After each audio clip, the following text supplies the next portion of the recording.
In the 2000s, many people were taking the transition from full screen displays to widescreen displays due to their larger aspect ratio that made movies look better on them, and because of how much more stuff they could see on a single screen. Further down the line, hardware companies continued to expand aspect ratios so that theatrical movies would completely fit displays with ultra widescreen, with aspect ratios such as 21:9. Then they kept going after that for some reason with ridiculous aspect ratios like 32:9.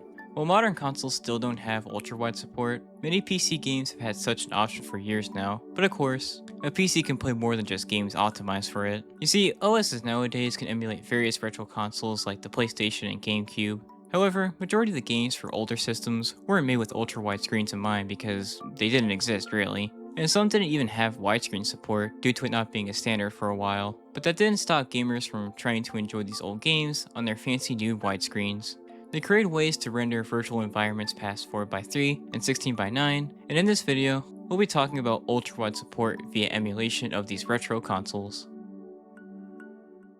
The best emulators for ultrawide are no doubt Duckstation and Dolphin. Both of them have native support for aspect ratios past 4:3, meaning all the user has to do is tweak an option or two, then boom, they have their desired aspect ratio. For Duckstation, click on the game's properties, go to graphics, click straight to display area, then click widescreen rendering, and watch how that bad boy renders everything past their intended field of view. Now while this is very much fine and dandy, there are two caveats. 2D games do not work at all due to the fact the models in those games were sprites, and there's really no way of forcing the game to render environments past what's supposed to be on screen without modifying the game's code.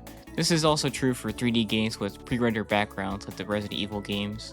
The second caveat is that the HUD and UI for these games are most of the time going to be stretched to hell due to how they're tied to the original 4:3 aspect ratio of these games. The only games I found that are a bit of an exception to this are Crash Bandicoot 2 and 3, as their general UI in these levels is right where it's supposed to be. Everything else, yeah, it gets stretched to hell and it can be very distracting. There's another small caveat, but it's really not that bad in my opinion. These games weren't meant to render their environments after a certain distance, so it's possible to see the level deload itself. To me, it's not really distracting considering my eyes were fixed upon the action right in front of me, so it's not like I was staring at the missing pieces rather than what was rendered in. Here's a few more highlights to show you what this emulator can do.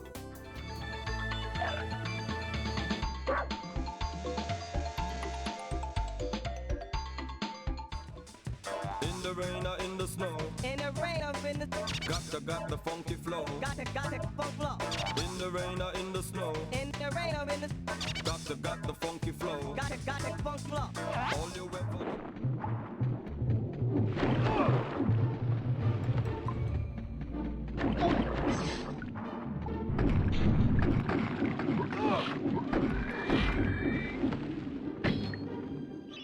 Moving on to Dolphin, go to Graphics, Enhancements, set aspect ratio to stretch the display area, and it should work. At least, it worked on all my games.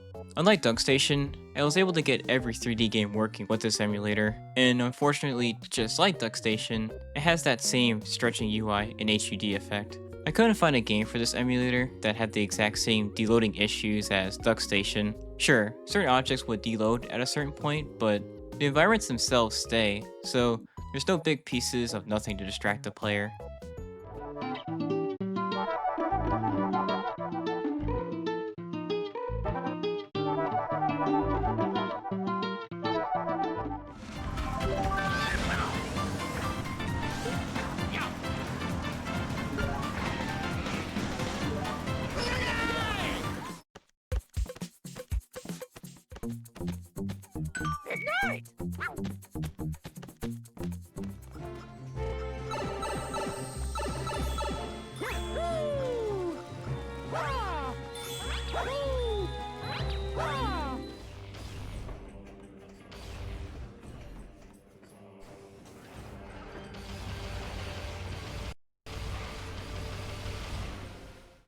Okay, so the Dreamcast emulator Flycast is also pretty similar to the previously mentioned methods, but it's a little weird with ultrawide. While there's an option to do widescreen and super widescreen, the super widescreen option will not light up for me at all, so I edited the INI file in order for it to work. And even then, it has these weird black bars for some reason. I guess I still have to fiddle around with it. After the wrong guy!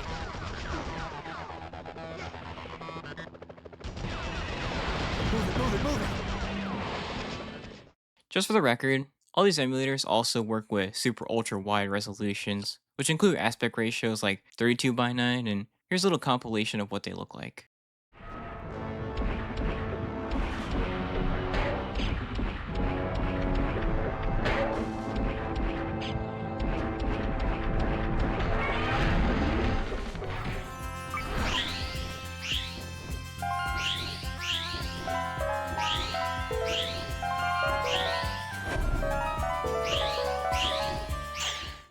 Now, we're going to talk about emulators that have support for ultrawide, but need a patch in order to do so, including PCSX2, PPSSPP, RPCS3, Xenia, Cemu, and the plethora of Switch emulators. In this instance, someone has to figure out the code of a game, find out how to render stuff past 4:3 or 16:9, then make a patch that tells the emulator which piece of code it needs to modify for the player, which, from what I understand, can take a lot of expertise considering people have to reverse engineer these games in order to do something like this. See, video games render their environments in all different kinds of ways, and I guess the way they're rendered for the PS1 and Gamecube/Wii allows developers to make a universal code that pushes games past their intended aspect ratio, but that's not the case for the PS2, PS3, Xbox 360, Wii, and Switch.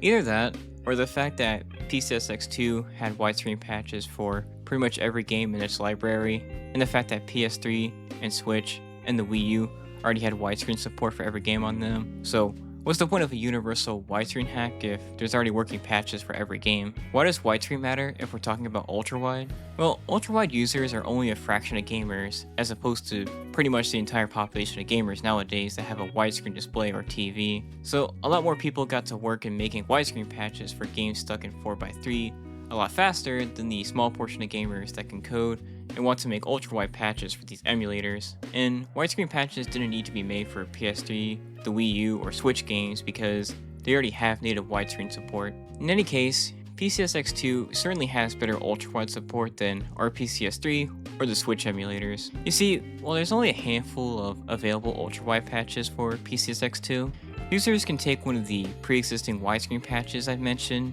convert their values into a float value, change that float value into their desired aspect ratio, convert that float value back into code, then take that code and paste it into the patch. Just for the record, I know RPCS3 has a similar method where the widescreen code can be converted into ultrawide code with Cheat Engine, but I never got this method to work properly. The only two games that really did anything with this method were Guitar Hero Warriors of Rock and Silent Hill Downpour, and all they did was move the screen a bit. Apparently the person that posted that thread got it to work with Gran Turismo HD Concept, and I have a sneaking suspicion it's the only one that does work with it. Getting back to PCSX2, how well does the aforementioned conversion work? In my experience, it's a 50-50 chance whether it works or not. Haunting Ground and Clock Tower 3 worked perfectly, which I guess isn't a surprise considering how similar those games are. I couldn't figure out the cutscene effects for Haunting Ground, but otherwise, both games completely render their environments past 4:3 with minimal hiccups, and the UI for both games doesn't look that stretched. Rule of Rose also worked pretty good. The patch I used for this game already existed in someone's GitHub, meaning I didn't do the widescreen to ultrawide conversion for this one, so it's possible whoever made that patch had to do something specific in order to get it working properly. Resident Evil Outbreak also worked fine, but some of the UI elements were stretched to hell and don't look that great. Okay, that's enough survival horror stuff. Let's move on to some other games, yeah?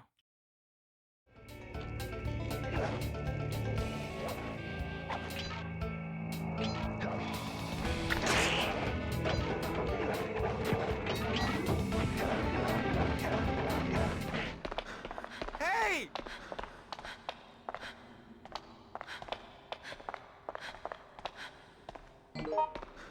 What's wrong? What's weird about the widescreen patches is the fact there's widescreen patches for games that already have widescreen support like Silent Hill Shattered Memories and Echo Night Beyond. Not sure what that's about, but just for the record, when I tried to convert them to ultrawide, I was not met with pretty results, so I don't know. You know, PCSX2 already comes installed with these patches and cheats, but for what I know, none of them have ultrawide support, so I don't know. Maybe in the future an updated version of this emulator will have the aforementioned patches. There is a forum where people go to talk about this, so if people have an issue with their converted patch, they can ask for some help, which just further proves to me how much of a communal craft emulation is. While still on this topic, RPCS3 comes pre-installed with patches for many of its games. Users can also install the latest patches straight to the hardware. They don't even have to go to another website. They can also choose which patches they want to turn off and on, as opposed to PCSX2's somewhat primitive notepad method, where users have to turn off patches by deleting them, which can be annoying if the player wants to re-enable them in the future. RPCS3 also has increased FOV patches, which aren't exactly ultrawide patches, but they do extend how much the player can see, so all things considered, they are nice for ultrawide users to have. Cemu, the Wii U emulator, doesn't come pre-packed with ultrawide mods, but there is a button users can press that gives a bunch of modifications that can be downloaded and applied with the click of a button. How nice. Moving on to the Switch, users are going to have to search for patches online, then put them into the proper folder, then enable them in the game's properties. So while that is a bit of a step down from PCSX2 and RPCS3, at least they're pretty easy to find and download considering every single one of them is in this GitHub repository by Flash9714 and Uncloak2, who I'm pretty sure made all these patches, so big shoutouts to them for their contributions. I really mean it. It'd be nice if players could just download all these patches and then put them in one folder, kind of like how PCSX2 and RPS3 do, instead of having to put them in a certain folder per game. But at least it's easy to turn off and on the patches in the game's properties tab. It's pretty similar to how PPSSPP does ultrawide patches. I know that Shad PS4 also has GitHub repositories for its patches, but I couldn't get Bloodborne to work with it, so apologies for no PS4 footage. Last and certainly least, we have Xenia. Like the Switch emulators, players are going to have to go to a certain GitHub repository, then download which patches they would like, or they can simply download them all and put them in one folder for convenience. Unfortunately, if they want to enable or disable these patches, they're going to have to open them up in Notepad, find the patch in question, then edit true to false, or false to true, which, in all honesty, is pretty easy, but still, it's kind of crazy how Xenia doesn't really have a proper UI. They'll also have to enable stretch display area in the settings via the same way. I wasn't sure where to put this, but you should take a look at what it takes in order for Gears of War 2 to run at ultrawide. My god, look at this code. Just for the record, here's the aspect ratio patch for Red Dead Redemption and Perfect Dark Zero. What a difference. As I was making this video, I wanted to convert Twisted Metal Black's widescreen hack into ultrawide, but just look at this code. What the hell is wrong with this game?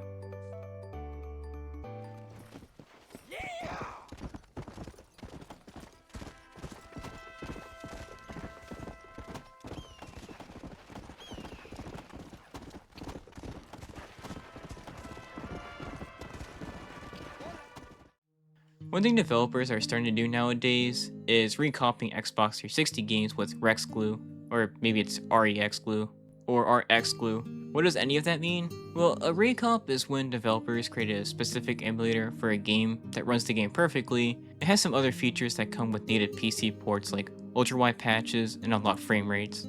The most popular one right now is Sonic Unleashed, and it runs and looks really great. Now fans sort of have a PC port of Unleash. No need to break out the PS2, Wii, PS3, or 360. Well, actually break out the 360 because the recomp still requires players to have the original files to run the software.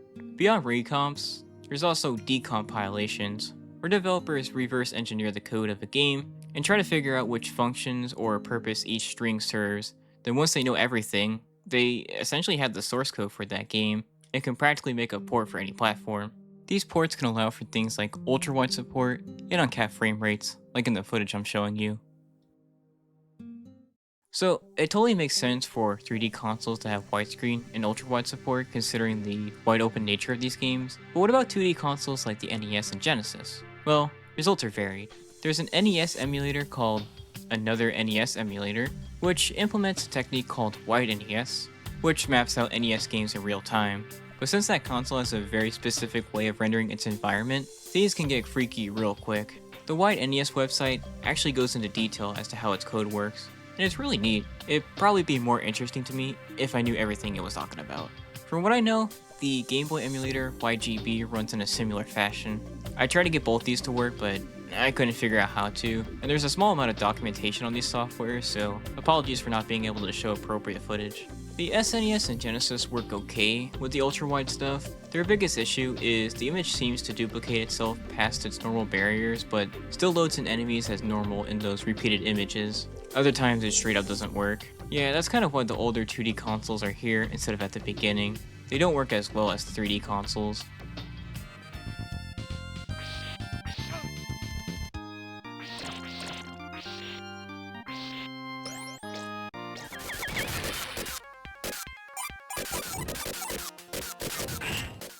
You know, there's an Xbox emulator called Cemu, and while it does have ultrawide patches for some of its games, it doesn't have any ultrawide stuff. I wonder how long it'll take till someone makes one. Just for the record, Cemu has such a weird ass way to apply these patches. First, one has to go to the Patch Hub website, search for their game, pray their version of the game has an available patch, download the patch, upload their game copy, apply the patch, then modify the game's default.xex by prying it open with another software, save the ISO, then open it in their emulator. Just for the record, it's probably not the fault of the people that made these patches for things being so complicated. For what I know, that's just how Xbox emulation is. Just for the record, it's more than just emulators that have these kinds of patches, as older PC games also had the 4x3 barrier. So of course, passionate fans figured out the code in order to create widescreen patches, which in turn can most of the time be used for ultrawide support. What a nightmare.